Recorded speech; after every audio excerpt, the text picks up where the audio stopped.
ghairil maghdubi 'alaihim waladdallin. Amin ya rabbal alamin. Ya alhamdulillahi rabbil alamin. Wassalatu wassalamu ala asrofil anbiya'i wal mursalin sayyidina maulana Muhammadin wa ala alihi washabihi ajma'in, amma ba'du. Baik, ibu-ibu jamaah al-Irsyad ya. Jadi saya menegaskan dulu sebentar. Jadi begini ya Bapak Ibu ya. Kan namanya kehidupan atau umur kita tuh kan semua terbatas, betul Bu? Ya. Kita nggak akan tahu kita tuh berapa tahun lagi hidup, betul? Nah, sekarang pertanyaan kedua. Kalau memang kita nggak tahu berapa tahun lagi hidup, berarti minimal sisa hidup kita itu diisi dengan kebahagiaan dunia dan akhirat kan? Betul ya? Nah, berarti apa yang kita simpulkan? Berarti kita harus fokus ya, bagaimana caranya menjalani kehidupan ini efektif, yang setiap hari itu semakin lama ibu-ibu tuh semakin menuju bahagia dunia dan akhirat. Setuju nggak ini? Nah, sekarang berarti kata kuncinya adalah kita harus punya kemampuan untuk menjalani kehidupan dengan benar. Kan begitu? Padahal kenyataannya Bapak Ibu ya, untuk menjalani kehidupan itu kita perlu ilmu nggak? Nah, sekarang saya mau bertanya. Berarti yang kita lakukan itu kita belajar banyak ilmu ya untuk menjalani kehidupan, atau fokus belajar ilmu untuk menjalani hidup yang jika dipraktekkan hasilnya bahagia dunia dan akhirat? Yang kedua dong. Kan ilmu banyak soalnya, dipelajari sampai mati pun kan nggak selesai. Tapi buat saya, menurut saya, ilmu itu akan efektif jika memang ibu itu belajar ilmunya yang memang langsung berkaitan dengan kehidupan ibu-ibu yang ibu jalani kan. Contoh gini aja lah. Misalnya ibu tuh ingin jadi dokter. Ya sudah, kalau ingin jadi dokter tuh ilmu apa sih yang harus pelajari? Kira-kira perlu nggak ilmu tata boga? Nah, kan nggak perlu kan? Meskipun mungkin ada keilmuannya. Atau misalnya, anggaplah misalnya apa, ilmu apa yang misalnya berkaitan, yang tidak ada kaitannya. Kan seperti itu kebanyakan. Nah, sekarang kita menjalani hidup. Menurut saya sekarang yang paling efektif, bukan tidak penting ya, adalah kita harus belajar ilmu untuk menjalani kehidupan, di mana ilmu itu bisa kita praktekkan di dalam kehidupan kita sehari-hari. Agar apa? Agar tujuan kita bersama tuh terwujud, yaitu bahagia dunia dan akhirat. Jadi kadang-kadang saya tuh bingung ya. Bapak Ibu tahu tiap hari itu menghadapi masalah hidup. Belajar ilmu sejarah. Kan meskipun itu penting juga, tapi kan intinya adalah sudahlah, sekarang kita saatnya kita belajar fokus menjalani suatu kehidupan, belajar ilmu tentang menjalani hidup agar ujung-ujungnya bahagia dunia dan akhirat. Ngerti nih ibu-ibu? Paham pola berpikirnya, ngerti ini? Jadi saya berharap karena waktu kita sedikit, umur kita juga terbatas, maka yang harus Bapak Ibu fokuskan adalah apa nih ilmu yang paling penting, misalnya yang urgent yang harus kita hadapi. Misalnya satu, benar nggak kita tuh butuh ilmu doa mudah dikabulkan? Nah, yang kedua, benar nggak kita tuh perlu ilmu untuk mengatasi masalah? Nah, itu aja kita pelajari dulu sampai kita kuasai ya, dengan profesional. Akhirnya skill Bapak Ibu meningkat di dalam menjalani kehidupan, kan begitu kan? Atau yang ketiga, perlu nggak kita tuh belajar ilmu menerima? Kenapa perlu belajar ilmu menerima? Kenapa? Karena ketika ibu tidak bisa menerima, ibu termasuk kategori hamba Allah yang tidak taat. Lah cirinya hamba Allah itu apa? Taat ketika Allah memberikan ketetapan apapun kepada kita. Padahal pertanyaan saya, selama ini tuh ibu tuh sulit menerima atau mudah menerima? Nah terus katanya ngaku hamba, gimana ini? Paham Bapak Ibu ya? Jadi intinya, mari sekarang kita akan fokuskan ilmu-ilmu apa saja sih yang berkaitan dengan perjalanan hidup kita, kan begitu kan?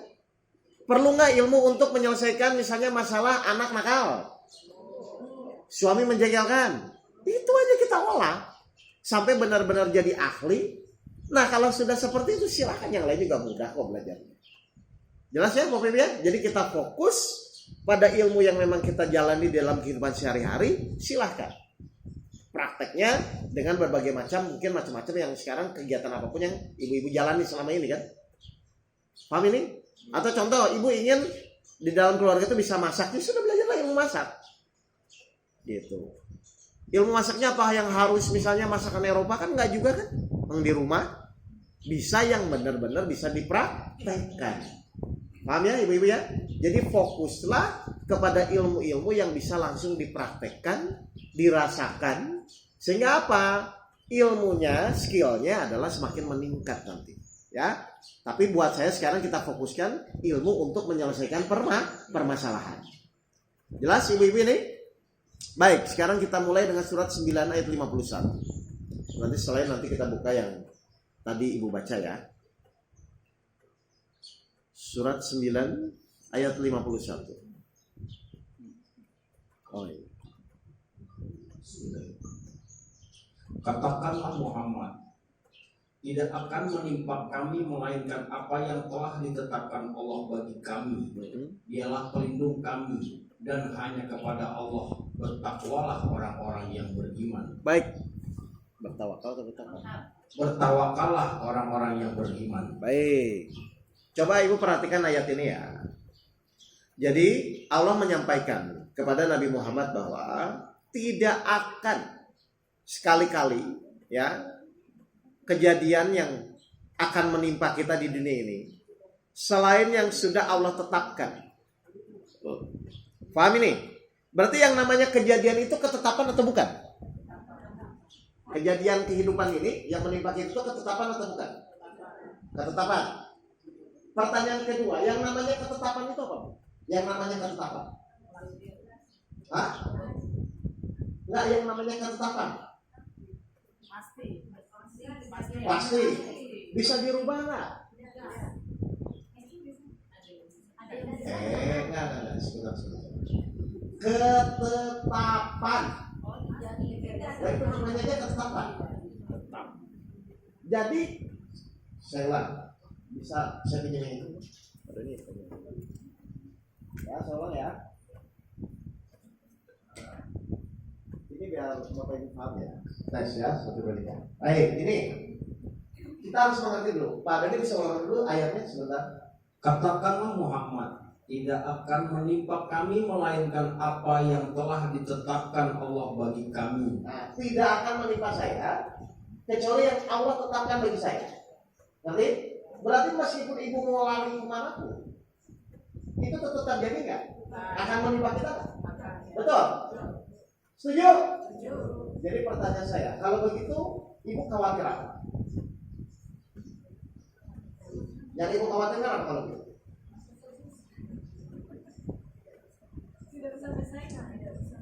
Bukan.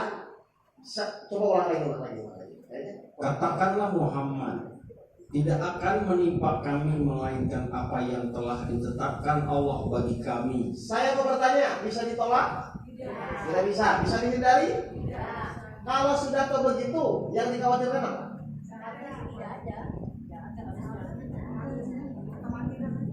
Iya, kan khawatir juga tidak bisa ditolak, tidak bisa dihindari. Berarti semua kejadian yang menimpa kita, dasarnya kan itu tidak akan bisa menolak dan tidak akan bisa menghindari kan? Berarti sikap kita tuh berusaha untuk menghindari atau bersikap nanti ketika ketetapan itu datang apa yang harus kita lakukan, kan harusnya begitu. Jadi bukan mikirkan ketetapan yang akan terjadinya, respon kita, sikap kita saat menerima ketetapan itu kan ketetapannya nggak bisa ditolak.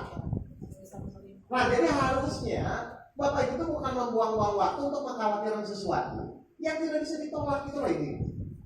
Kira-kira selama ini Ibu masih begitu nggak? Masih. Nah, kenapa?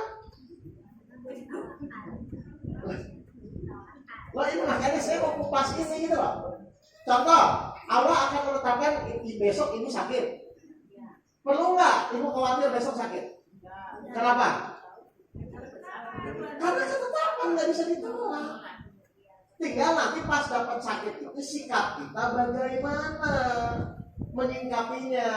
Apakah menganggap itu sebagai misalnya anggaplah siksaan, atau Bapak Ibu menerima itu sebagai suatu ketetapan Allah, lalu Bapak Ibu ridho dan ikhlas terhadap ketetapan itu. Kan begitu sebenarnya posisi kita tuh. Jadi posisi kita tuh tidak bisa menolak kalau ketetapan Allah itu terjadi kepada kita. Pertanyaan saya, berarti kita tuh belajar ilmu mengatasi masalah atau ilmu menerima masalah? Selama ini ibu mengatasi masalah atau menerima masalah? Kenapa begitu?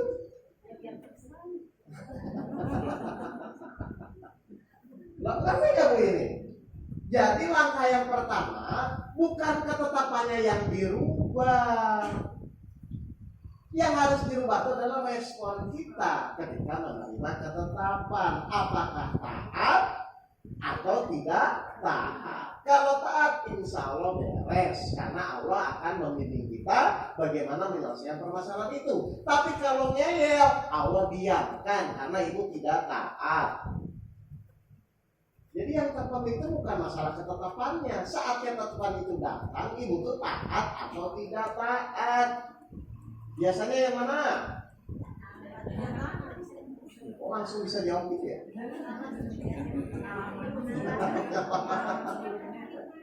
Nah, makanya Bapak Ibu harus ngerti dulu. Kan tadi saya bilang, ayo kita belajar ilmu yang memang ilmu itu efektif untuk menjalani kehidupan. Karena sayang gitu loh kalau nggak belajar ini, umur terbatas, gitu kan? Jadi apa langkah yang pertama adalah Bapak Ibu menyadari, berarti yang dirubah itu ketetapannya atau respon kita? Kita.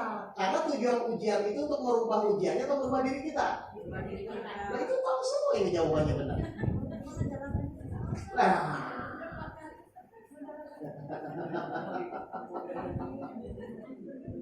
Ngerti Mimi nih?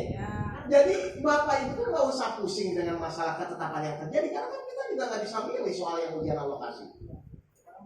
Nah, tiap orang beda-beda, tapi Allah tidak melihat masalah ujiannya, respon ibu ketika diuji. Nih, tadi ayat yang tadi ya, kita kupas ya, yang tadi dibaca ya. Coba kita lihat 37, 102, 108. Nanti saya potong-potong di situ biar ibu paham dengan ayat yang tadi.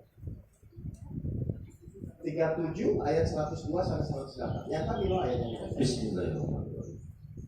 Maka ketika anak itu sampai pada umur sanggup berusaha bersamanya, Ibrahim berkata, "Wahai anakku, sesungguhnya aku bermimpi bahwa aku menyembelihmu." Ketetapannya lah. Nah, terus kita lihat terus. Maka pikirkanlah bagaimana pendapatmu.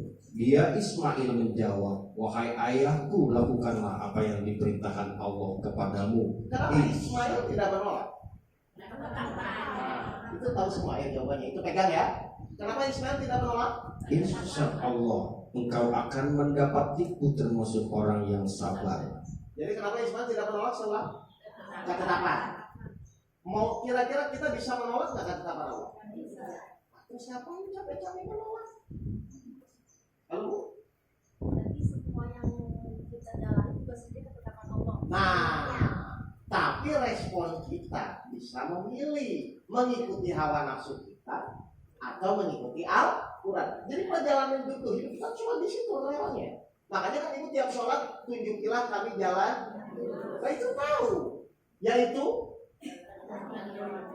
bukan. Nah berarti pilihan kita di dalam menjalani hidup kita cuma apa?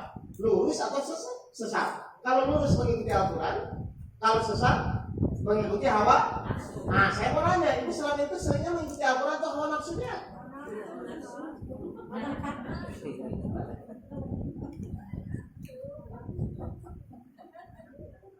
Oh, ini mah yang terjadi. Ketetapan itu tidak bisa kita ubah, kita tolak nggak bisa. Cuma pilihan kita mengikuti hawa nafsunya atau mengikuti Al-Quran. Kira-kira kalau ibu nanti mengikuti Al-Quran, selamatnya kenapa? Nah kan jadinya gitu, tunjukilah kami jalan yang lurus, yaitu jalan yang memberi anugerah nikmat atau kebahagiaan. Berarti meskipun ketetapan itu tidak sesuai dengan yang kita inginkan, kalau ibu mengikuti Al-Quran, hasilnya bahagia atau menderita? Bahagia. Itu loh Bapak. Padahal Bapak Ibu ingin nyari kebahagiaan kan? Berarti kebahagiaan itu hanya bisa didapat ketika kita mengikuti jalan yang lurus. Sesuai ibu sholat itu loh tiap hari. Nah ibu sholat tiap hari itu minta ke Allah jalan apa? Nah terus kenapa pas setelah sholat nggak dijalani? Malah ngikutin hawa nafsunya. Halo? Loh ini emang buat siapa yang saya ngomongin? Lah mengerti nggak ibu ini? Makanya tadi saya bilang di awal kan, ayolah kita belajar ilmu yang efektif yang memang bisa kita jalani di dalam kehidupan sehari-hari. Biar semakin lama ibu menjalani itu semakin bahagia. Soalnya dipelajari apa beres. Tapi kalau nggak ada berkaitan dengan kehidupan kita, ya sebaiknya itu diprioritaskan nomor berapa lah. Pokoknya yang pertama sekarang adalah bagaimana kita bisa menerima ketetapan Allah dengan cepat. Karena cepat atau lambat pun Bapak Ibu tetap dipaksa harus menerima. Jadi jangan membuang-buang waktu terhadap sesuatu yang Bapak Ibu tidak bisa tolak. Orang sering membuang-buang waktu terhadap sesuatu yang tidak bisa ditolak. Akhirnya apa? Frustasi, depresi, betul? Stres. Itu kan karena membuang-buang waktu terhadap sesuatu yang Bapak Ibu tidak bisa tolak. Padahal mau terima tidak terima, Allah paksa nggak Bapak Ibu tetap menerima? Nah kalau tahu begitu, kenapa nggak menerima di awal saja? Coba keinginan Allah dan keinginan kita, kalau bertemu menang keinginan siapa? Lalu kenapa memaksakan keinginannya?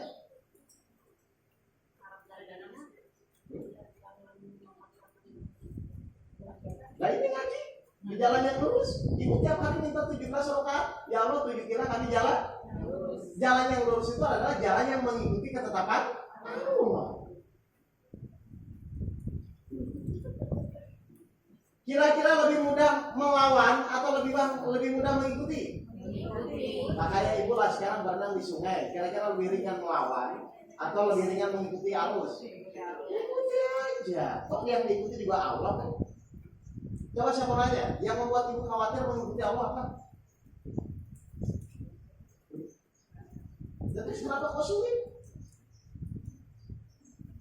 Kalau jadi logikanya menerima itu mudah atau sulit? Nah saya mau nanya, menerima itu mudah atau sulit? Kenapa mudah? Satu, tidak bisa ditolak. Yang kedua juga itu ketetapan. Yang ketiga posisi kita hamba bukan tuan kan? Atau Bapak Ibu hamba rasa tuan? Susah menerima di saat kondisi itu tidak sesuai dengan keinginan kita. Saya mau nanya, Allah tuh kalau ngasih ujian harus yang sesuai dengan keinginan kita atau yang tidak sesuai? Kalau sesuai namanya hiburan. Kalau kasih hiburan, sesuai. Justru Allah tuh menguji Bapak Ibu tuh pasti tidak sesuai dengan keinginan kita. Agar apa? Melatih hawa nafsu. Nah Bapak Ibu disuruh puasa selama ini 30 hari buat apa? Melatih hawa nafsu. Karena Allah tahu kalau manusia mengikuti hawa nafsunya amburadul dunia dan isinya. Jadi seorang lagi ya. Jadi namanya ujian itu ya secara umum pasti diberikan kejadian itu yang tidak sesuai dengan keinginan kita. Nah di situ kita dimilih mau tetap taat kepada Allah atau tidak taat. Coba baca lagi Ustaz Doni yang 3702. Ini sesuai keinginan Ibrahim atau tidak? Ini tadi. Coba. 102. Ya, yang tadi. Maka ketika anak itu sampai pada umur sanggup berusaha bersamanya, Ibrahim berkata, "Wahai anakku, sesungguhnya aku mimpi bahwa aku menyembelihmu, maka pikirkanlah bagaimana." Coba jujur, Nabi Ibrahim sebenarnya mau nggak? Nggak mau. Tapi kalau ini namanya apa berarti ini namanya dari Allah? Ujian ya? Berarti ujian itu kemungkinan adalah biasanya yang sesuai atau yang tidak sesuai. Tujuannya apa? Melatih apa? Ketaatan kita kepada Allah. Jadi goalnya itu bukan solusinya. Goalnya itu ibu saat diuji itu taat atau enggak sama Allah. Kalau taat lulusnya, nah ini kan nggak jadi bisa beli. Atau ibu ingin lulus tapi nggak taat begitu.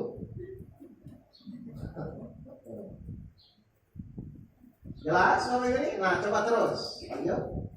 Maka pikirkanlah bagaimana pendapatmu.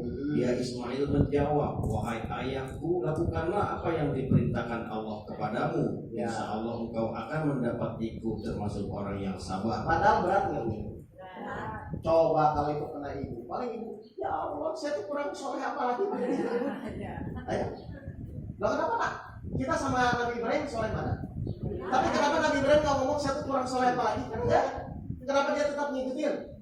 Karena konsentrasi dia pada ketaatan, bukan pada nilai atau hasil ujian itu. Nah, makanya goalnya ujian tuh bukan masalah selesai, goalnya tuh di sini. Lanjut 103-nya. Ya. Maka ketika keduanya telah berserah diri. Goalnya apa di mana itu? Coba ibu, saya yakin lah, ibu pernah mengalami nggak ujian. Terus akhirnya tuh pertolongan itu ketika ya sudah ya Allah, saya ikut kan gitu ya. Nah jadi goalnya ujian itu bukan solusi yang didapat. Goalnya itu adalah saat pada diuji, ibu tuh berserah diri atau tidak. Jadi pas ujian tuh ibu konsentrasinya bagaimana masalah selesai atau bagaimana berserah diri.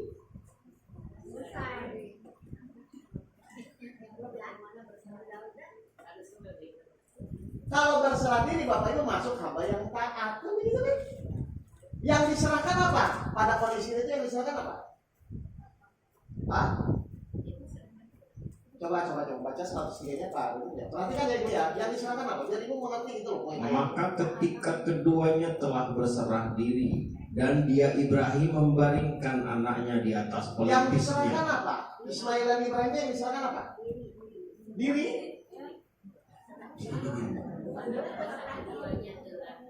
Ayo yang diserahkan apa? Mengerti nggak? Coba ayatnya mengerti nggak? Ya itu hasil. Nggak, yang diserahkan apa?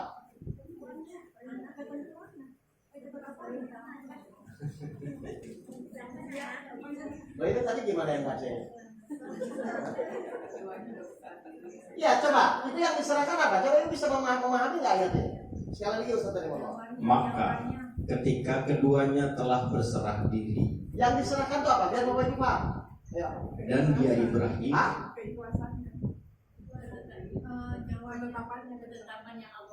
Yang diserahkan itu keinginannya.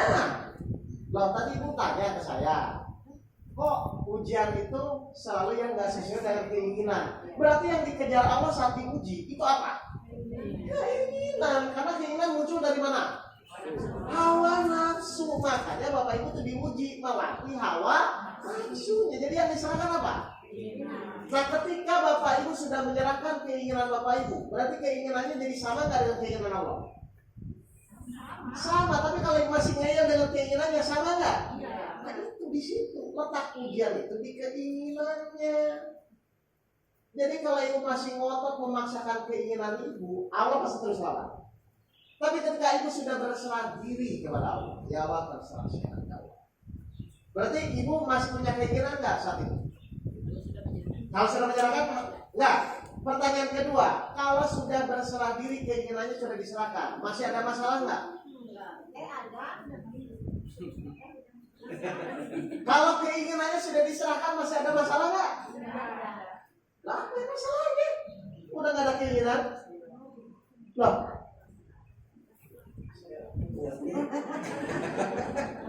Pak, ibu ngerti nggak ini menjalani hidup ini? Jadi goalnya ujian kehidupan itu, Allah tuh cuma ingin maksa keinginan ibu tuh ngikuti nggak keinginan Allah. Itu makanya disuruh berserah diri ya. Nah kita lihat ya, kalau keinginan ibu sudah berserah diri, sudah sama dengan keinginan Allah, apa yang Allah lakukan? 12 ayat 53, nanti balik-balik ke ayat ini ya. Ini saya cuma ingin kasih gambar. Ya. dan 12:53. Dan aku tidak menyatakan diriku bebas dari kesalahan, karena sesungguhnya nafsu itu selalu mendorong kepada kejahatan. Oh, nafsu mendorong kejahatan tuh yang maksain keinginannya atau yang berserah diri?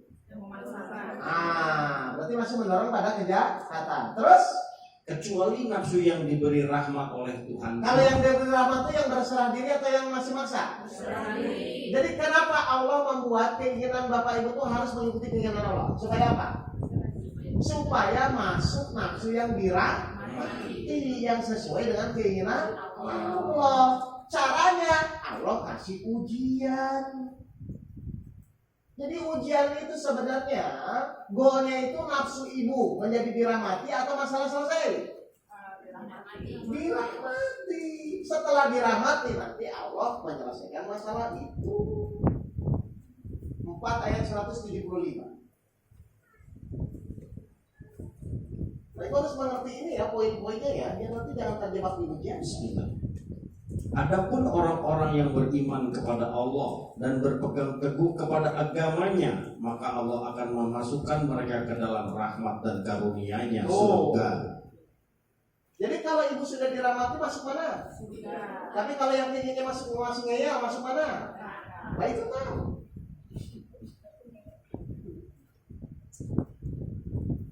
Pernah dengar ada hadis orang ngeyel masuk surga? Nah, kalau nggak ada udah gitu. Iya. Lo mau nggak mau karena ngeyel itu kan memaksakan keinginannya. Loh, ngerti nggak ini, ibu-ibu? Jadi goalnya ujian itu sebenarnya di mana? Di titik mana? Ibu bisa dianggap Allah selesai ujian itu di mana? Di titik mana? Pada saat keinginannya sudah berserah diri dengan keinginan Allah. Kita lihat ya, kalau sudah berserah diri, Allah selesaikan ya. Terus 37, 103, 104. Coba Allah selesaikan ya kalau sudah berserah diri. Yang tadi, yang ayat 37 yang 100 yang tadi dibaca, kan temanya itu. Maka ketika keduanya telah berserah diri dan dia Ibrahim membaringkan anaknya di atas pelipisnya untuk melaksanakan perintah Allah. Ya, kan udah sama nih maksudnya ya. Terus Lalu kami panggil dia, wahai Ibrahim, sungguh engkau telah membenarkan mimpi itu. Sungguh demikianlah kami memberi balasan kepada orang-orang yang berbuat baik. berarti lulusnya karena apa? Karena keinginannya sudah sama dengan keinginan Allah. Kan begitu kan? Terus Sesungguhnya itu benar-benar suatu ujian yang nyata. nah, jadi ujian itu sebenarnya hakikatnya tujuannya untuk apa? Melatih agar nafsu kita, keinginan kita sesuai dengan keinginan Allah. Terus Dan kami tebus anak itu dengan seekor sembelihan yang besar. Dan kami abadikan untuk Ibrahim ujian di kalangan orang-orang. jadi disembelih ya? Gara-gara apa?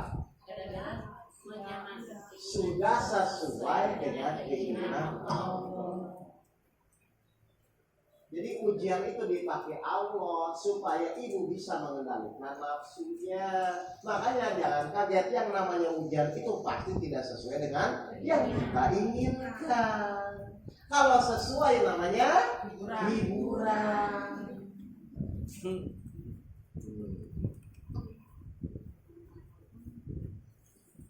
Sampai ibu sama dengan keinginan Allah.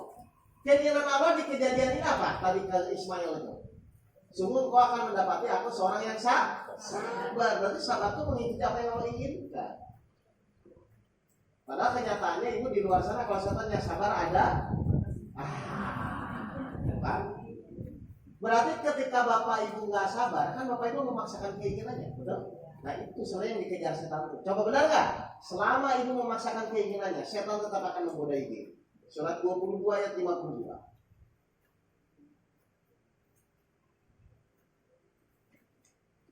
Dan kami tidak mengutus seorang rasul dan tidak pula seorang nabi sebelum engkau Muhammad, melainkan apabila dia mempunyai suatu keinginan. Coba. Setan pun memasukkan godaan-godaan ke dalam keinginan itu. Jadi selama ibu belum sama dengan keinginan Allah, setan tetap nempel nggak bu? Kira-kira kalau setan nempel itu hasilnya tenang atau pusing? Pusing. Berarti orang pusing itu sebenarnya ditempelin oleh Setan.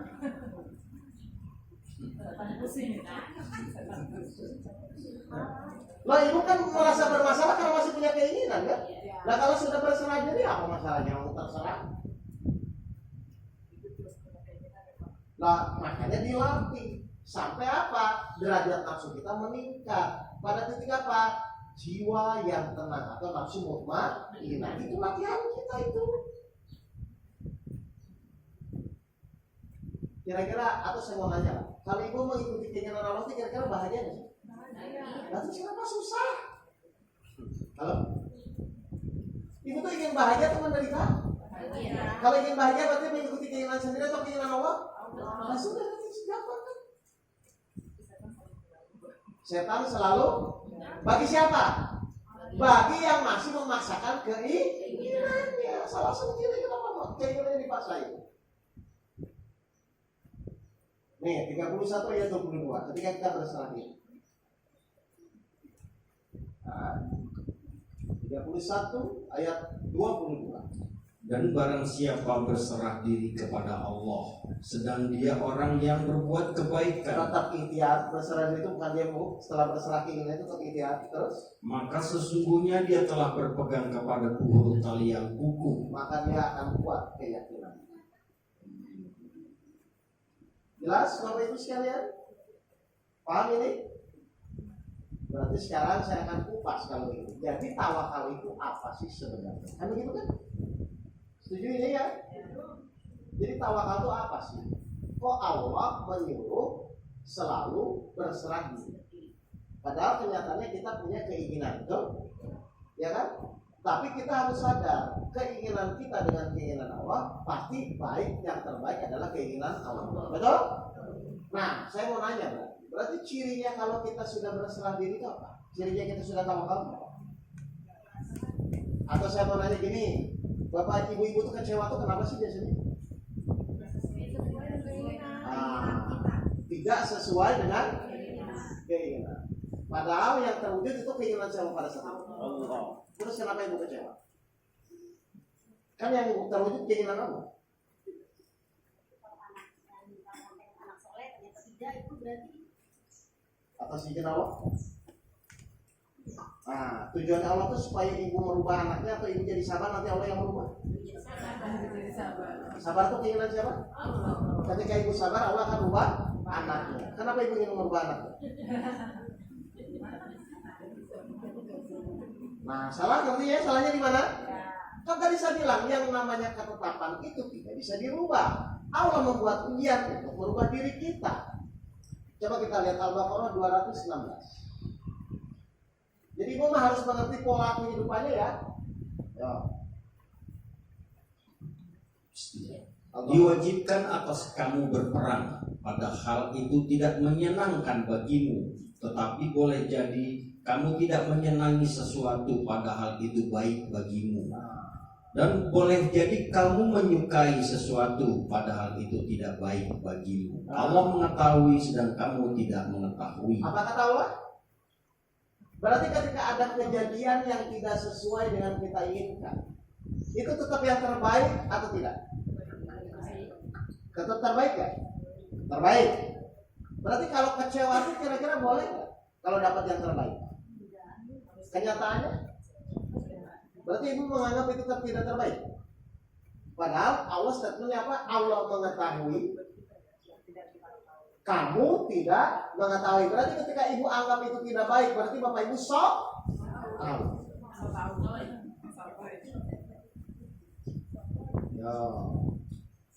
Paham ini ibu? Ayo jangan takut, langsung jawab aja, langsung nanya aja. Kalau saya ada unek-unek, jangan di belakang, ayo. Silakan langsung tanya. Enggak, karena saya ingin ibu tuh benar-benar menguasai gitu loh. Oh, kehidupan itu berarti saya begini. Oh, titik intinya itu bukan di masalah tapi berserah dirinya. Oh, ujian itu diberikan Allah ternyata untuk melatih nafsu kita. Tapi dia Allah semua baik sebenarnya. Cuman karena kita tidak paham, akhirnya menganggap itu tidak baik kan gitu kan? Contoh aja gampang gini lah. Ibu kalau nyuruh anak ibu sekolah, dia tuh dengan ikhlas gitu langsung sekolah atau susah dia. Padahal ibu tahu nggak niat ibu sekolah itu niatnya baik ya? Tapi penerimaan anak itu menganggap itu baik ya? Nah itu sama. Allah tuh semua yang Allah tetapkan itu pasti baik. Cuman karena kita belum paham, belum kita ngerti, akhirnya kita menganggap itu tidak baik. Makanya Allah kunci, ingat loh, Allah sesuai praduga, prasangka hambanya. Kalau ibu menganggap ketetapan Allah itu tidak baik, maka ibu akan menjadi masalah dengan Allah. Atau saya mau nanya, ibu tuh ingin anak yang nurut atau yang ngeyel? Terus ibu selama ini kepada Allah tuh nurut atau ngeyel? Lah sama aja. Kenapa kok sama Allah ngeyel?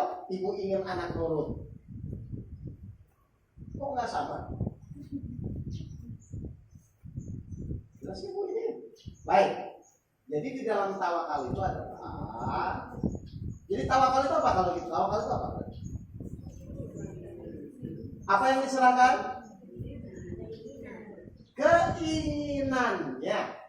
Pertanyaan saya, kalau ibu sudah diserahkan keinginannya, ada yang dikhawatirkan? Nah, berarti kalau selama ini khawatir itu kenapa? Karena masih memikirkan hasil yang diinginkan. 16 ayat 99. Makanya orang tawakal lebih sedih pada setan. 16 ayat 99. Bismillahirrahmanirrahim. Sungguh setan itu tidak akan berpengaruh terhadap orang yang beriman dan bertawakal kepada Tuhan. Kenapa orang bertawakal tidak bisa digoda setan ini? karena keinginannya udah belum. Nah, itu maksudnya. Boleh pulang. Jadi pada titik itulah ketika ibu diuji itu Allah cuma ingin keinginannya diserahkan. Maka nanti Allah yang menyelesaikan. Jadi keinginan ibu dengan keinginan Allah itu sama. Jadi tawakal itu adalah berikhtiar semaksimal mungkin, tapi keinginannya hasil terhadap apapun nanti yang diikhtiarkan kita sudah berserah diri kepada Allah. Jadi secara jasmani ini tetap ikhtiar maksimal, secara rohani keinginannya sudah diserahkan kepada Allah. Jadi yang sakit tetap harus ke dokter ya? Harus. Tapi mau sembuh mau tidak, ibu niatnya hanya ingin bertawakal kepada Allah. Akhirnya baru Allah sembuhkan. Itu loh, Bu. Loh, pasti Allah sembuhkan jadi ke orang tawakal. Coba 65 ayat 3. Belajar itu ya ibu semua ya. 65 ayat 3. Dan dia memberinya rezeki dari arah yang tidak disangka-sangkanya. Dan barang siapa bertawakal kepada Allah, niscaya Allah akan cukupkan keperluannya. Oh, jadi hadiah bagi orang bertawakal itu Allah akan penuhi keinginannya. Yang sakit sembuh, yang punya hutang lunas. Itu sudah janji Allah. Kira-kira janji Allah perlu dipikirin nggak? Nggak usah. Janji Allah itu diyakini, bukan dipikirkan. Jadi Bapak Ibu tetap ikhtiar maksimal nggak? Harus. Supaya selesai atau supaya tawakal? Biasanya kamu bisa menyelesaikan. Kalau sudah tawakal baru Allah selesaikan. Kalau sudah diserahkan keinginannya baru Allah wujudkan keinginan kita. Karena ibu sudah lulus. Alhamdulillah.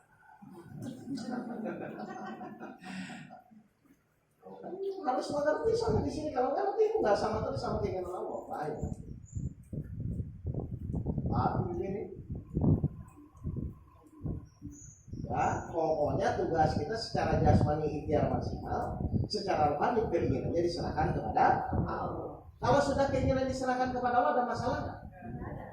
Nah, saya mau nanya ibu ngeyel itu kenapa? Karena masih punya keinginannya. Ibu ngeyel itu kan masih punya keinginan. Kalau udah nggak punya keinginan, ini kira-kira ngeyel atau enggak?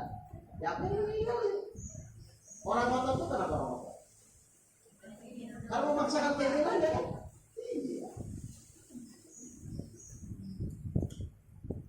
Lah Ustaz kan kita punya keinginan kita nggak mungkin hilang, tapi keinginan kita dilatih oleh Allah supaya derajat nafsunya meningkat. Kan derajat nafsu ada 7 Bu, dari awalah amarah sampai insan kamil. Insan kamil itu Rasulullah, nafsu yang dirahmati. Keempat itu dimutmainah sudah dirahmati.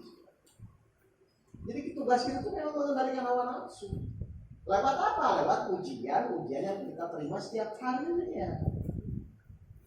Padahal jujur ya ini ya, Bapak itu kalau diuji ingin cepat selesai atau ingin bertawakal?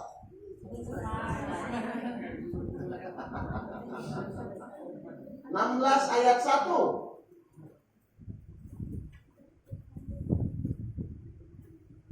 Surat 16 ayat 1. Ketetapan Allah pasti datang, maka janganlah kamu meminta agar dipercepat datangnya.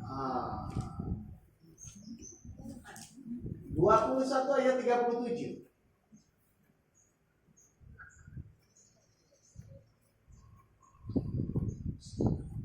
Manusia diciptakan bersifat tergesa-gesa. Siapa? Saya. Baik, terus? Kelak akan aku perlihatkan kepadamu tanda-tanda kekuasaanku, maka janganlah kamu meminta aku menyegerakannya. Tuh, Allah aja nggak boleh kok. Udahlah, kamu tuh sabar, kamu tuh bertawakal kepada Allah, jalani saja masalah itu dengan keyakinan kepada Allah. Insya Allah pasti akan diberikan kebahagiaan. Pertanyaan saya, meskipun masalah Bapak Ibu belum selesai, kalau Allah turunkan kebahagiaan, masalah nggak? Berarti yang terpenting itu masalahnya tuh bahagianya. Sudah, ibu cari kebahagiaan, bukan cari menyelesaikan masalah. Cuman pikiran ibu itu selama ini itu seakan-akan kalau masalah selesai saya bahagia. Padahal selesai masalah satu muncul masalah yang itu tahu. Jadi bukan ngejar selesai ya, tapi ngejar bahagia. Ternyata kita bahagia itu kalau sesuai dengan keinginan Allah.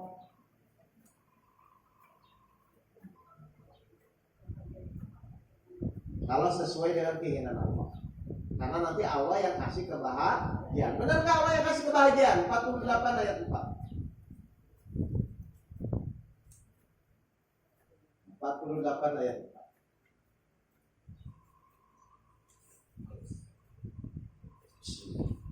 Dialah yang telah menurunkan ketenangan ke dalam hati orang-orang mukmin untuk menambah keimanan atas keimanan mereka yang telah ada. Jadi kebahagiaan, ketenangan itu diturunkan siapa? Allah. Berarti bukan kita ciptakan. Selama ini tuh ibu menciptakan kebahagiaan atau melayakkan diri agar Allah memberikan kebahagiaan? Nggak bisa. Karena kebahagiaan itu nanti Allah berikan kepada siapa? Orang-orang yang beriman. Yang ibu kejar ini selama ini pasti cuma kesenangan, bukan kebahagiaan. Makanya ketika kesenangan itu cuma sehari dua hari setelah itu pusing lagi. Kan begitu biasanya. Coba 24 ayat 39. Yang ibu cari itu sebenarnya ini waktu itu. 24 ayat 39 itu ini. Seakan-akan anak begini bahagia, kata siapa? 24 ayat 39. Dan orang-orang kafir, perbuatan mereka seperti fata morgana di tanah yang datar, yang disangka air oleh orang-orang yang dahaga, tetapi apabila didatangi tidak ada apapun dan didapati ketetapan Allah baginya, lalu Allah memberikan kepadanya perhitungan amal-amal dengan sempurna. Seakan-akan kalau masalah saya selesai bahagia. Seakan-akan kalau keinginan saya terwujud bahagia. Itu kesenangan ibu, bukan kebahagiaan. Kalau kebahagiaan itu mau selesai, belum selesai, mau terwujud, tidak terwujud, ibu tetap bahagia. Kayaknya baru tahu juga definisi kesenangan sama kebahagiaan. Iya, sudah sedewasa ini.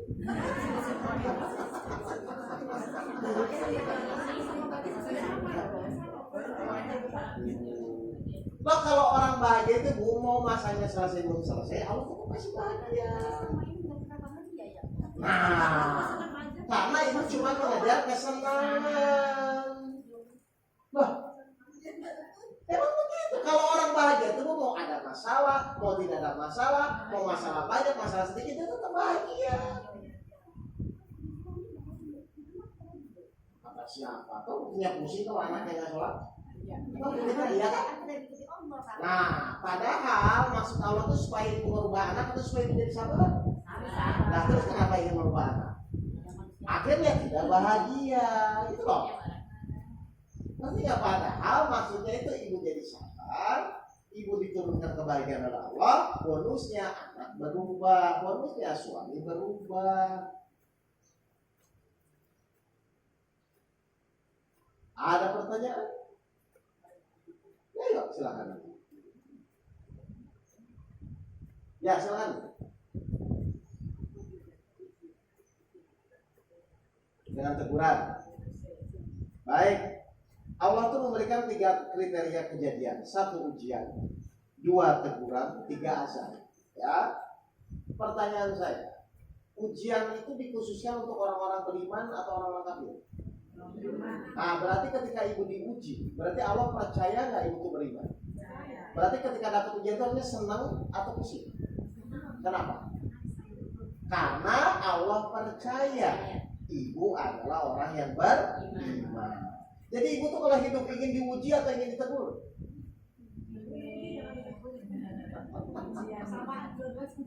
Atau nggak mau dapat ujian tapi beriman? Baik, ulang ya. Jadi ujian itu diperuntukkan untuk orang-orang yang beriman. Tujuannya adalah meningkatkan keimanan. Pasti lulus nggak ujian itu? Kalau mengikuti ya Al-Quran, mengikuti perintah Allah pasti lulus. Kalau misalnya ibu tidak mengikuti Al-Quran, maka ujian berubah jadi teguran atau jadi azab. Tapi pertanyaan saya, azab itu langsung muncul atau ditegur berkali-kali dulu? Udah SP1, SP2, SP3, SP5, SP10 barulah. Kalau ibu bapak tetap nggak mau ngedengerin, ngerti Pak? Ngeyel namanya. Sekarang harusnya pertanyaan mendingan segini, Pak, bagaimana caranya supaya kita terhindar dari azab? Mending gitu aja ya. 10 ayat 98. Surat Yunus ayat 98. Lebih baik kita bertanya bagaimana supaya terhindar dari azab. Ya, 10 ayat 98. Bismillahirrahmanirrahim. Maka mengapa tidak ada penduduk suatu negeri pun yang beriman, lalu imannya itu bermanfaat kepadanya selain kaum Yunus? Terus? Ketika mereka kaum Yunus itu beriman, kami hilangkan dari mereka azab yang menghinakan dalam kehidupan dunia. Bagaimana supaya terhindar dari azab, Bu? Kita wajib beriman. Supaya iman ibu meningkat butuh apa? Ujian. Jadi ibu senang nggak diuji? Nggak mau. Gak apa-apa. Tapi memang harus berubah pelan-pelan. Nah, kalau ibu tanya bedanya ujian dan azab itu, saya kasih gambaran gini aja. Kalau ibu sudah jalan di trotoar, ditabrak motor, ujian atau azab? Sudah jalan di trotoar. Kenapa? Itu ujian ya? Kalau ibu jalan di tengah jalan ditabrak, kenapa azab? Karena itu jalan mobil. Kalau ibu sudah sholat, sudah sabar, tapi masalah makin banyak, itu ujian atau azab? Ujian. Ibu nggak sholat, ngeyel, itu ujian atau azab? Awas, jangan GR. Ini azab ngaku diuji. Saya diuji padahal ngeyel. Kalau diazab, apa yang harus dilakukan? Mohon ampun, sholat, tobat. Kalau diuji, terima kasih. Loh, karena Allah mau meningkatkan iman kita. Sering nggak ibu dikasih ujian, terima kasih?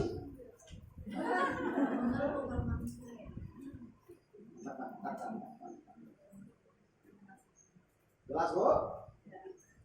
Ya, baik. Nanti?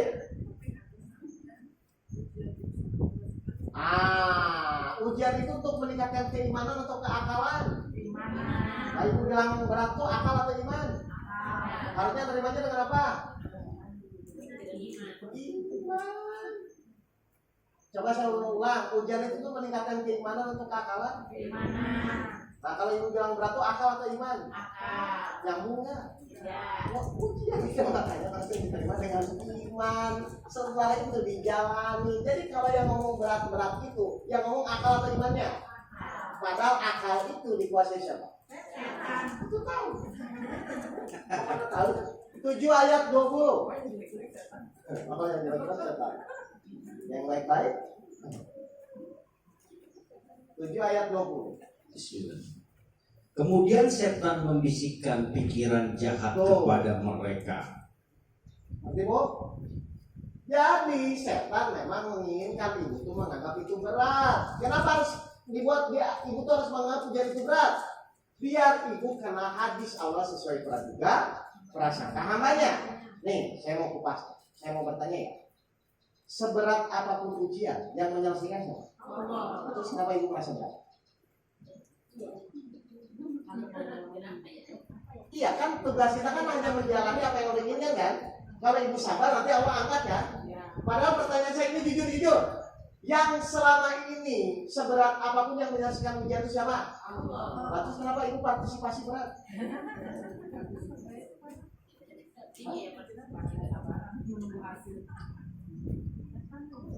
Bukan. Ibu tahu nggak yang menyelesaikan ujian hidup itu Allah? Tahu nggak? Ayo. Loh, kalau memang nanti Allah yang menyelesaikan, ibu beratnya di mana?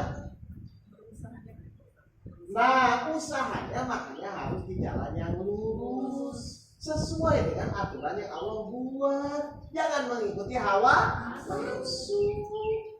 Contoh, ketika dikasih masalah, ingin cepat selesai atau ingin sabar? Harusnya sama. Cepat selesai. Nah itu yang membuat ibu berat karena ibu mengikuti nafsunya. Nah makanya harus belajar ilmunya.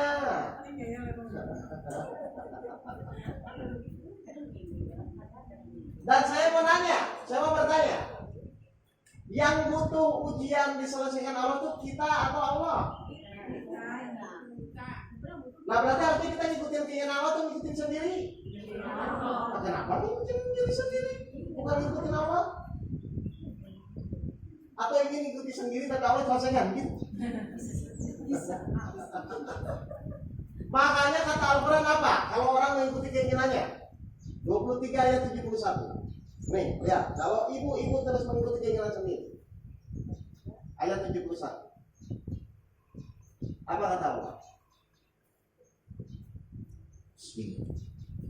Dan seandainya kebenaran itu menurut keinginan mereka, Mereka itu siapa? manusia, Terus? pasti binasalah langit dan bumi dan semua yang ada di dalamnya. Kalau kebenaran itu mengikuti keinginan kita, apa yang terjadi? Kalau ibu ingin ngancurin dunia,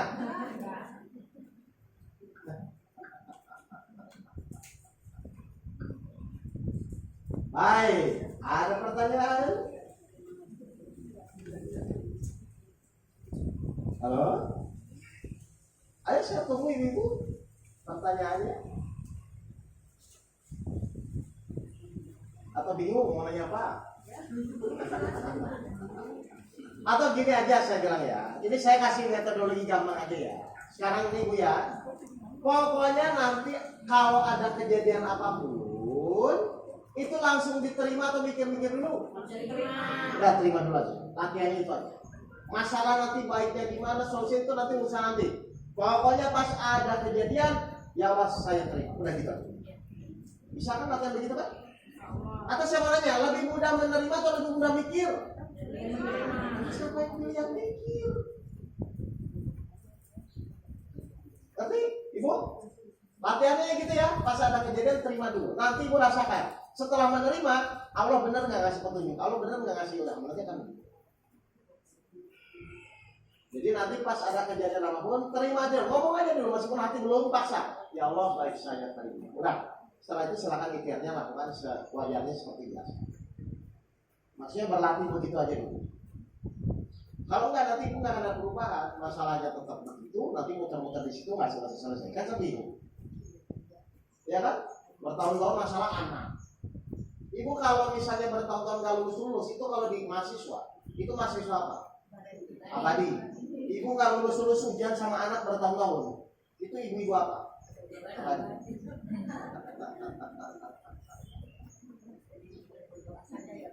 Nah, kenapa kita harus berdoa? Karena tetap yang menyelesaikan masalah itu Allah. Tugas ibu tetap menyampaikan, bukan merubah. Saya ulang ya, menyampaikan sama merubah beda atau sama? Selama ini ibu merubah atau menyampaikan?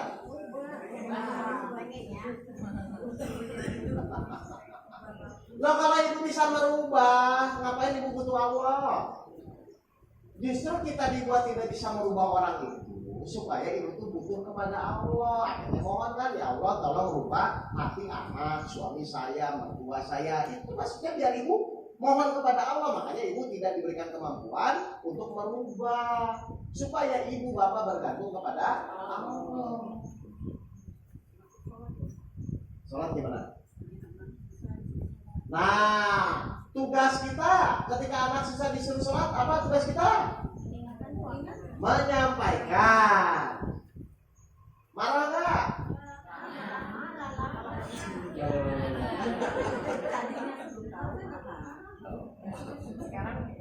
Tegas silakan, tapi niatnya hanya menyampaikan. Nah kalau sudah begitu istiqomah terus, Allah akan rubah nggak nantinya? Allah pasti rubah nanti. Walaupun yang diingatkan suka marah, jadi tetap kita harus mengingatkan terus. Loh iya, kan harus istiqomah, tetap disampaikan Bu, sampai Allah merubah. Tapi kalau ibu ingin merubah, Allah nggak akan mau merubah. Itu masalah. Sampai Allah berubah. Makanya tadi saya bilang tawakal itu apa? Berikhtiar semaksimal mungkin. Jasmaninya ikhtiar maksimal untuk menyampaikan, ruhaninya menyerahkan keinginan. Berarti keinginan itu saat itu tuh supaya anak berubah atau tidak berubah? Keinginannya supaya anak berubah. Terserah. Kan udah diserahkan keinginannya. Sampai pada titik nanti Allah secara otomatis akan merubah situasi. Jadi kita tetap menyampaikan. Wajib ya. Kira-kira selama ibu menyampaikan hanya untuk bertawakal kepada Allah, dapat pahala tawakal nggak? Dapat. Tapi kalau ibu marah-marah, dapat pahala atau dosa? Sudah berapa tahun ibu dapat dosa terus? Wah, itu maksudnya diperbaiki di situ. Paham ibu ini? Ya, jadi kewajiban kita hanya menyampaikan. 36 ayat 17.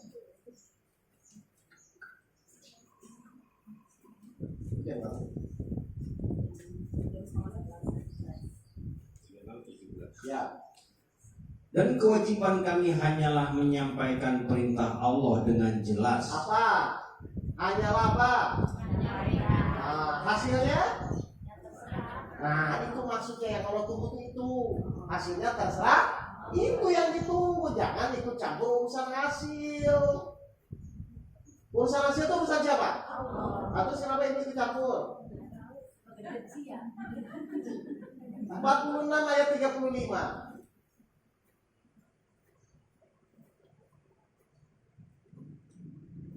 Ayat 35. Bismillah. Maka bersabarlah engkau Muhammad sebagaimana kesabaran Rasul-Rasul yang memiliki keteguhan hati, dan janganlah engkau meminta agar azab disegerakan untuk mereka pada hari mereka melihat azab yang dijanjikan. Mereka merasa seolah-olah tinggal di dunia hanya sesaat saja pada siang hari. Tugasmu hanya menyampaikan, maka tidak ada yang binasakan kecuali kaum yang fasik, tidak taat kepada Allah. Tugasmu apa? Hanya menyampaikan. Jadi level Rasul dan Nabi pun dari dulu apa? Selevel Nabi Rasul pun hanya. Terus kenapa ibu ingin merubah? Emang ibu Rasul Nabi? Rasul sama Nabi aja tugasnya hanya menyampaikan. Berarti tetap yang merubah siapa? Allah. Bagaimana supaya Allah mau merubah? Ikuti saja apa yang Allah inginkan, bertawakal, nanti Allah baru merubah. Enggak, sebenarnya kalau ibu ngikutin Allah itu gampang kok, dan nggak ribet sebenarnya. Cuman karena kita masih ada hawa nafsu, itu yang membuat ujian dalam diri kita itu kan itu. Kan dasarnya manusia itu kecenderungannya ingin mengikuti keinginannya kan? Kan begitu sih. Tapi kalau kita mengikuti keinginan kita, apa yang terjadi tadi? Hancurlah dunia dan isinya. Berarti kalau di keluarga, kalau kita dua-duanya memaksakan keinginan, akan apa? Hancur.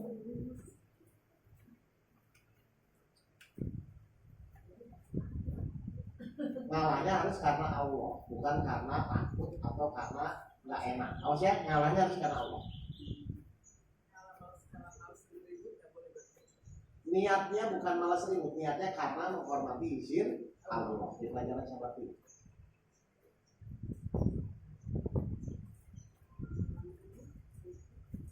Ada pertanyaan?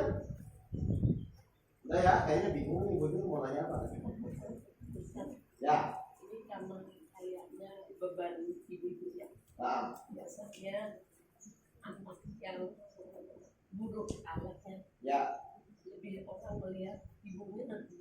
Baik. Nah sementara anak yang berhasil. Baik. Masih orang melihat Ya. bapaknya siapa. Baik.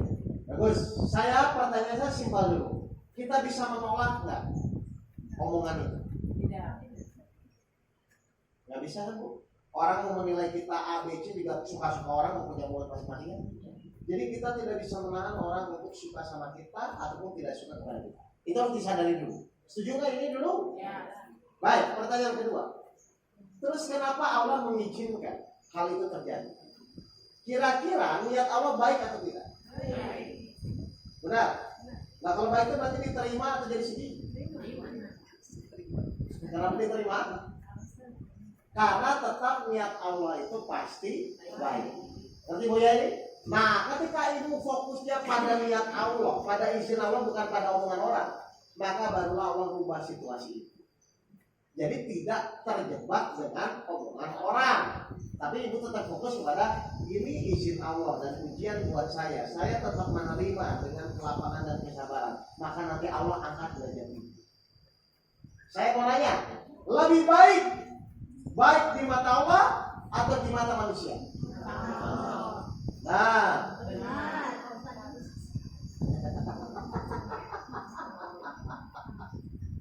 lo kan sekarang mau satu dunia bilang ibu baik, kalau Allah bilang gak baik, mau apa ya? Ya, jadi konsentrasilah ibu sesuai perintah Allah. Surat 64 ayat 1. Coba.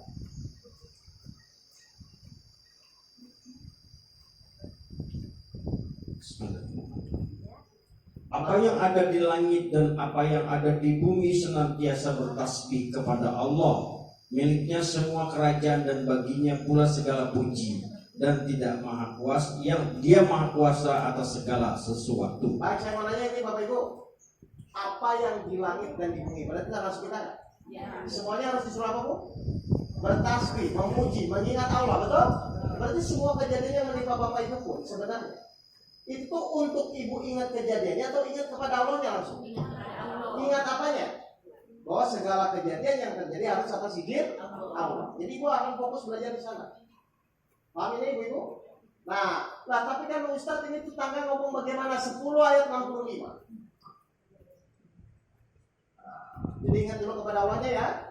10 ayat 65. Bismillah. Dan janganlah engkau Muhammad sedih oleh perkataan mereka. Sedih sama perkataan siapa? Mereka tuh kalau sekarang kita apa? Tetangga, netizen. Benar nggak ini? Terus kata Al-Quran apa kata Al-Quran? Terus? Kekuasaan itu seluruhnya milik Allah. Dia maha mendengar, maha mengetahui. Sekali lagi Pak Dani.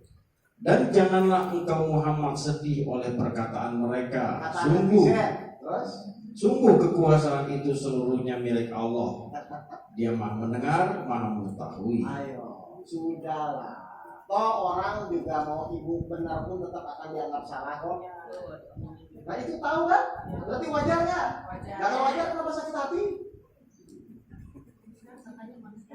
Loh kan ibu udah tahu orang akan ngomong gitu. Kita salah pun, kita benar pun, biasanya kan disalahkan. Apalagi salah, udah. Jadi yang begitu wajar nggak? Nah kalau ibu udah tahu ngapain ikut ikutan dia?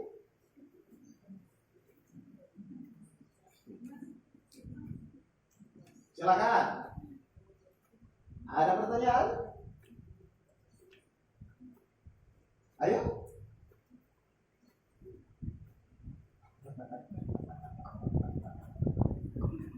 Atau bingung? Bingung? Balik Ya, mending, ya udah mending. Sebenarnya gini ya Bu ya, saya jelaskan ya. Sebenarnya yang menjadi masalah itu bukan masalahnya. Respon kita, ya. Contoh aja, saya ulang lagi nih. Anak nakal secara umum, masalah nggak secara umum? Ya. Kalau bisa menerima?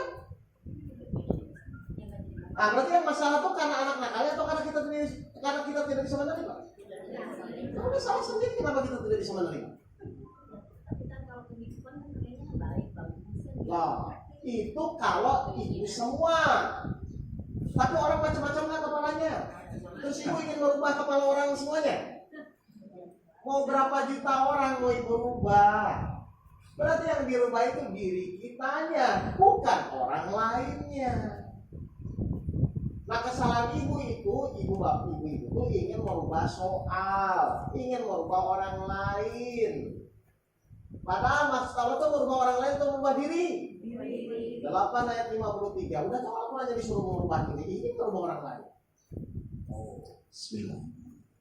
Yang demikian itu karena sesungguhnya Allah tidak akan mengubah suatu nikmat yang telah diberikannya kepada suatu kaum. Allah tidak akan merubah suatu kaum hingga kaum itu mengubah apa yang ada pada diri mereka sendiri. Ayo, Allah nyuruh merubah keadaan, kalau untuk merubah diri. Kenapa ibu nggak merubah diri, cuma ingin merubah keadaan? Ibu ngikutin siapa selama ini?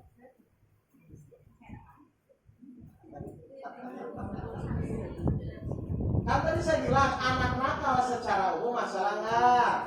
Tapi kalau ibu bisa menerima, ya nggak ada masalah.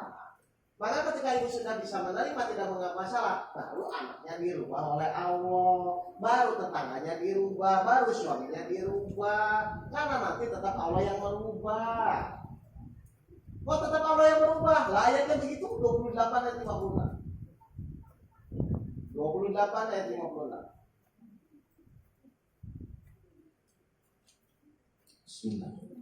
Sungguh engkau Muhammad tidak dapat memberi petunjuk kepada orang yang engkau kasihi. Selevel Nabi Muhammad saja tidak bisa merubah. Terus? Tetapi Allah memberi petunjuk kepada orang yang Dia kehendaki, dan Dia lebih mengetahui orang-orang yang kamu menerima petunjuk. Ibu mau mencontoh Nabi nggak? Nabi Muhammad bisa merubah nggak? Ya udah contoh ikutin. Berarti kalau ibu ingin merubah mencontoh nggak? Jelas Mami ini? Silakan ya dipraktekkan ya. Jadi intinya saya ulang ya, bukan pada ketetapan Allah ya, bukan pada masalahnya. Karena ketetapan ujian yang Allah berikan itu pasti untuk merubah diri kita agar kita semakin sesuai dengan apa yang Allah inginkan. Kalau kita sudah hidup sesuai dengan apa yang Allah inginkan, pasti hasilnya kita bahagia. Itu pasti. Karena itu janji Allah. Ya silakan aja. Gak apa-apa. Hah? Allah yang akan menyelesaikan. Nah, ibu tahu. Kalau gitu. Curhat sama Allah dulu. Salat. Silakan.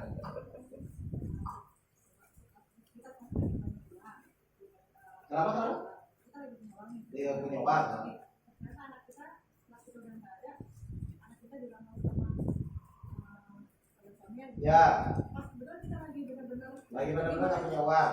itu masalah atau gimana? Baik. Semua ketika anak laki-laki itu dilamar oleh anak perempuan itu dilamar oleh laki-lakinya, semua atas izin Allah atau enggak? Nikah itu perintah Allah atau bukan? Kira-kira kalau Allah memerintahkan itu cuma perintah atau masih akomodasi? Akomodasi. Yakin nggak? Yakin. Pasti nanti ada jalan. Itu namanya pelajaran keyakinan. Kalau Allah nyuruh itu nggak mungkin Allah cuma biarkan disuruh, pasti disiapkan. Contoh, saya nyuruh ibu ke Surabaya, saya nyuruh uangnya, hotelnya, tiket pesawatnya dari ibu atau dari saya? Kenapa dari saya? Menikah itu siapa yang nyuruh? Kira-kira Allah itu cuma nyuruh atau ngasih biayanya semua? Nah, saya aja manusia ngasih biayanya, kok masa Allah nggak ngasih? Tinggal masanya, saya yakin apa Bapak Ibu kepada janji Allah? Saya yakin. Makanya luruskan ya hanya karena Allah. Tuh, kalau hidup begitu kan sebenarnya enak.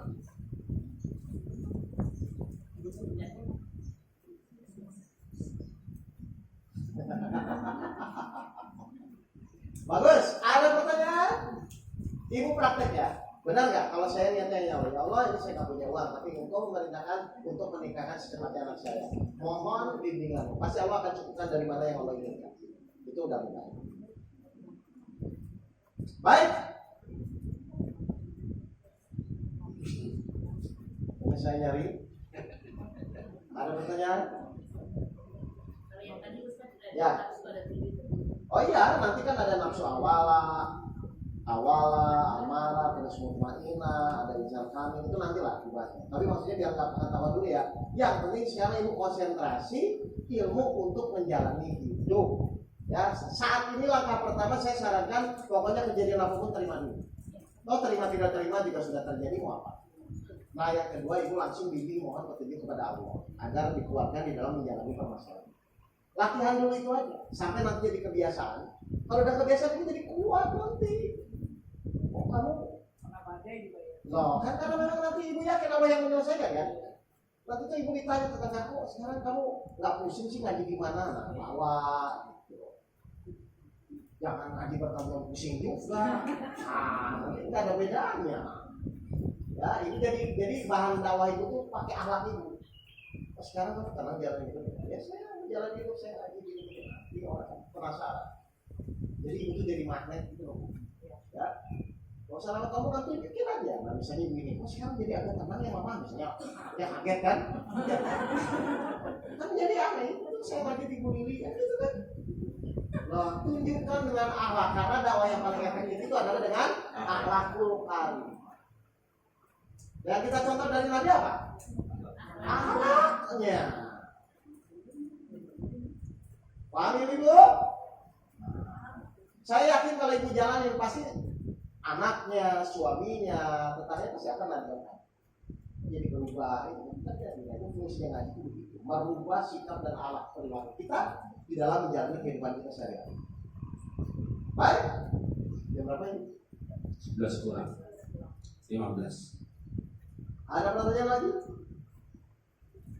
Kau bingung? Tanya apa aja? Silakan. Silakan. Waalaikumsalam.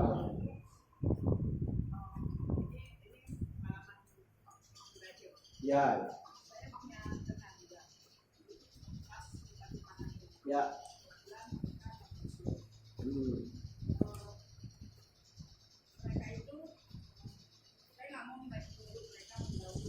Ya. Ya, ya. Ya, ya.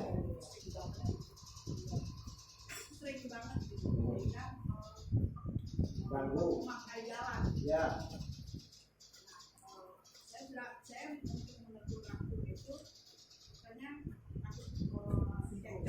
Betul. Ya, betul saya tahu. Ya.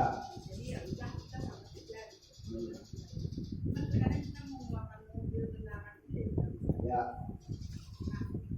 Di samping itu mereka punya mobil itu dua di garasi ditaruh di depan lantai 1. Jadi saya untuk mengeluarkan mobil itu saya harus ini yang sabar tidak pakai kereta aja. Itu untuk yang seperti itu Bagus. sampai sabar itu Ini saya tanya ya. Kita lihat dulu cerita ini kan real. Kira-kira ibu bisa rubah nggak sikap tetangga ibu? Dengan ya makanya saya dengan cerita itu. Udah ya, itu udah ketetapan udah bisa.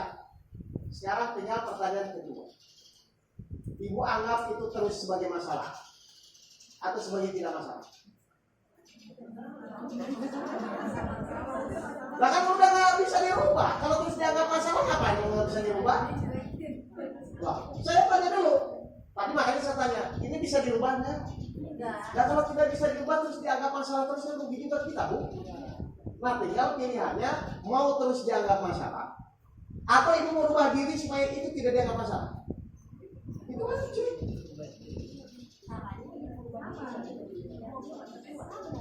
Iya tapi kan nggak bisa dirubah kata dia. Nah kalau nggak bisa dirubah terus kita terus anggap masalah, pusing lagi terus-terusan. Nah nggak bisa dirubah terus dianggap masalah ngapain? Berarti suka tidak suka, ibu harus menganggap itu bukan masalah.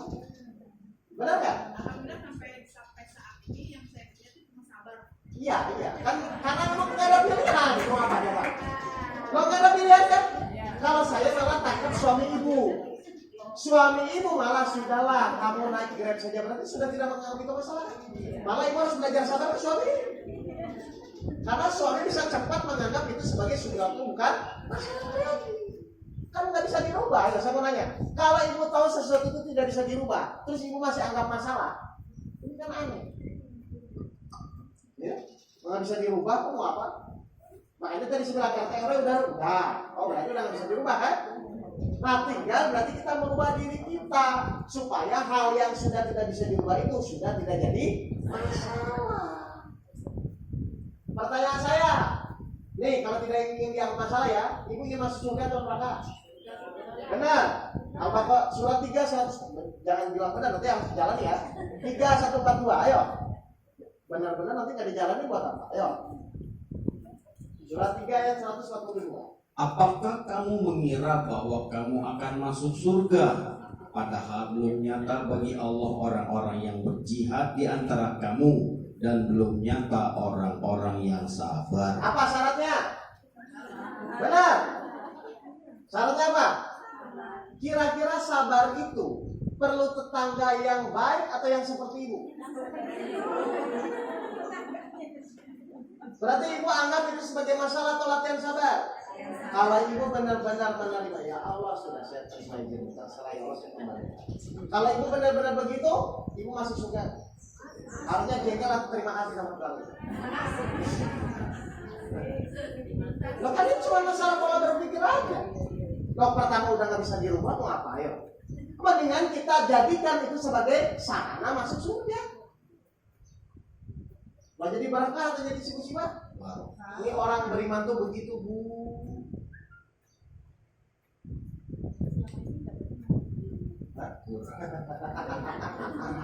Kurang sedikit lagi. Nah, setelah 7 ilmu baru 100% beriman. Baru 5, Bu. Tenang aja. Makanya saya bilang, Bu, kalau kejadian itu sudah tidak bisa dirubah dan itu tidak bisa ditolak, masa mau terus dianggap masalah sih? Karena udah nggak bisa.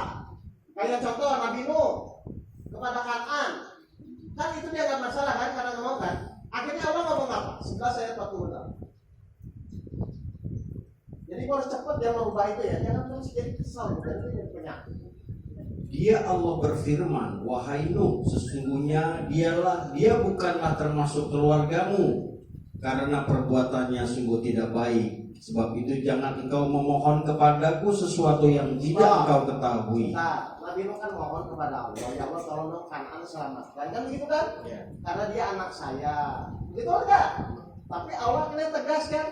Apa kata Allah? Ulang lagi pada. Dia Allah berfirman, wahai Nuh, sesungguhnya dia bukanlah termasuk keluargamu. Ayo, padahal secara biologis dia anaknya kan? Tapi kenapa nggak dianggap keluarga? Terus? Karena perbuatannya sungguh tidak baik. Sebab itu jangan engkau memohon kepadaku sesuatu yang tidak engkau ketahui hakikatnya. Terus? Aku menasihatimu agar engkau tidak termasuk orang yang bodoh. Oh. Karena kan Nabi itu terus mohon, udah tahu dia tuh anggaplah melawan Allah. Kan gitu kan, Bu? Berarti kalau kita terus memandang itu masalah kan salah kan, Bu? Sudahlah dibalik saja memang dia begitu, kita pun tidak bisa merubah, kan hanya Allah bisa menentukan, tapi berubah mindsetnya udah. Berarti contoh gini, ini cara memanfaatkan masalah ya, gini.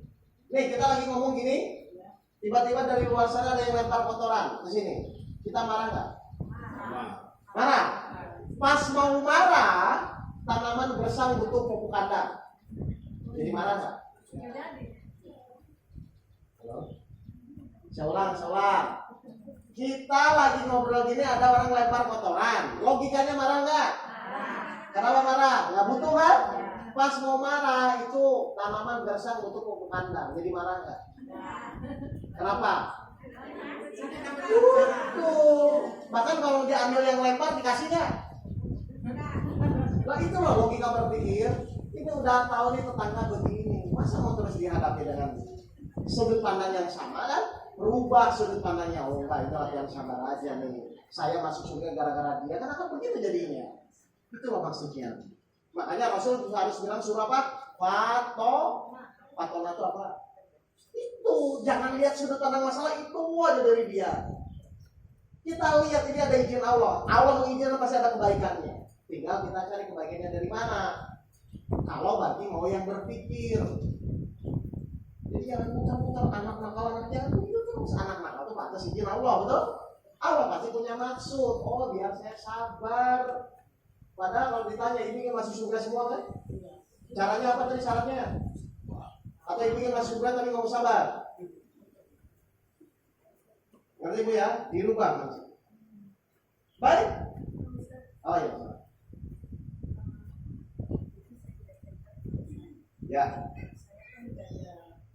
Ya. Cukup lama dia Ya. sekarang Ya. itu dia lari ke rokok. Ya. Bukan narkoba. Ya. Karena dia kerja di rumah. Ya. Nah, terus biasanya rumah itu kan bersih. Ya. Awalnya Kak. Sekarang itu udah sampai Ya. baju semua. Ya. Nah, itu saya nasihatin tetap Ya. dia tapi tetap dilakukan. Baik, saya mau nanya nih, cirinya orang sabar itu apa cirinya? Cirinya orang sabar ketika kita sudah dianggap sabar oleh Allah itu apa? Masih menganggap itu masalah atau sudah menganggap itu tidak masalah? Kita bisa menerima itu karena kita masih menganggap itu masalah atau karena kita menganggap itu tidak masalah? Kita bisa menerima itu karena masih menganggap itu masalah atau karena masih menganggap itu tidak masalah? Berarti sampai pada titik ibu menganggap itu tidak masalah baru Allah. Tapi kalau selama ibu masih menganggap itu masalah, ibu sudah menerima atau belum? Nah, karena ibu tetap masih menganggap itu masalah kan? Sekarang saya mau nanya, ibu ingin ditolong Allah kan? Allah bilang kamu harus terima ya. Terima itu berarti sudah menganggap itu bukan masalah. Ibu buktikan. Bisa nggak? Pokoknya sampai gimana? Ya ibu lagi. Pokoknya saya harus bukan lagi menganggap itu masalah. Sampai pada titik itu baru Allah ubah. Kalau saya menegur, Loh silakan, tapi menyampaikan itu boleh kan? Boleh. Tapi kalau ibu masih menganggap itu masalah, ibu belum menerima. Makanya biar gampang menerimanya, saya udah bilang di pelajaran sabar, jangan lihat orang, jangan lihat anak, lihat izin Allah. Ini harus dilatih soalnya. Oh ini sabar. Baik Allah, saya terima dulu sabar. Oh iya. dalam satu rumah itu tidak saya sendiri. Iya. Dan ada adik. Nah kan. Itu kan mereka kadang juga, aku jadi ini. Baik, kalau ibu sudah menerima, Allah selesaikan semua kan? Oh itu termasuk. Loh, bagus. Allah tuh kalau udah sabar benar, ibu diselesaikan benar.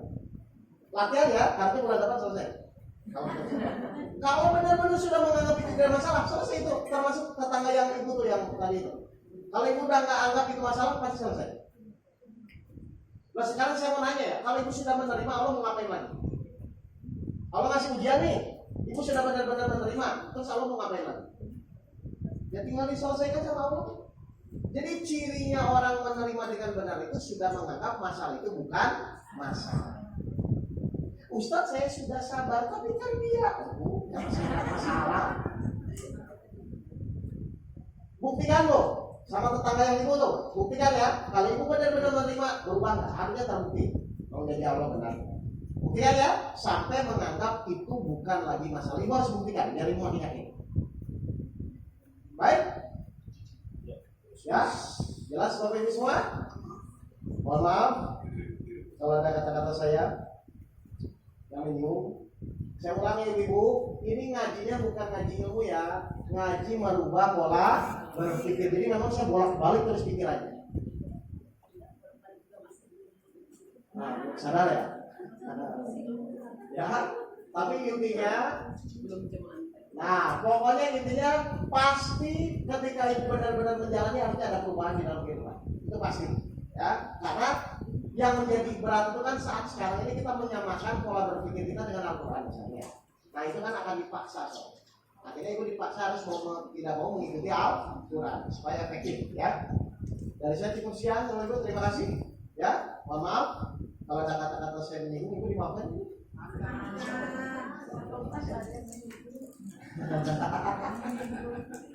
Terima kasih. Dari saya cukup sekian. Wabillahi berdaya. Assalamualaikum warahmatullahi wabarakatuh. Masya Allah ibu ya. Kira-kira nanti pulang dikatakan nggak baik? Terima kasih.